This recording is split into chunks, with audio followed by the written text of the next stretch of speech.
বাংলাদেশের সৌন্দর্য অপরূপ, এই কথা আপনাকে বিশ্বাস করতেই হবে।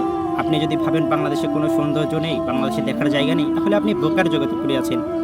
বাংলাদেশে যেই সব দেখার জিনিস আছে, যেই সব দৃশ্যপট বাংলাদেশে রয়েছে, তা হয়তো বা বিদেশেও নেই। যদিও আমাদের দেশের মানুষ বোকা, অনেকেই বাংলাদেশের সৌন্দর্য উপভোগ না করে বিদেশে যায় পর্যটক হয়ে। বিদেশে তারা ঘুরে বেড়ায় বিভিন্ন স্থানে, কিন্তু তারা জানেই না বাংলাদেশের সৌন্দর্য কোথায়। যদি আপনি বাংলাদেশের খাল বিল নদী নালার দিকে চেয়ে দেখেন, সেখানেই তো সৌন্দর্যের শেষ নেই। আরও বাংলাদেশের যে ট্যুরিস্ট স্পটগুলো রয়েছে, সেগুলোতে গেলে তো আপনার মাথা নষ্ট হয়ে যাবে। তারপরে আপনি বাংলাদেশের সৌন্দর্য ছেড়ে ছুটে যান বিদেশে। আমার উপদেশ হলো আপনার বাংলাদেশকেই ঘুরে দেখা উচিত।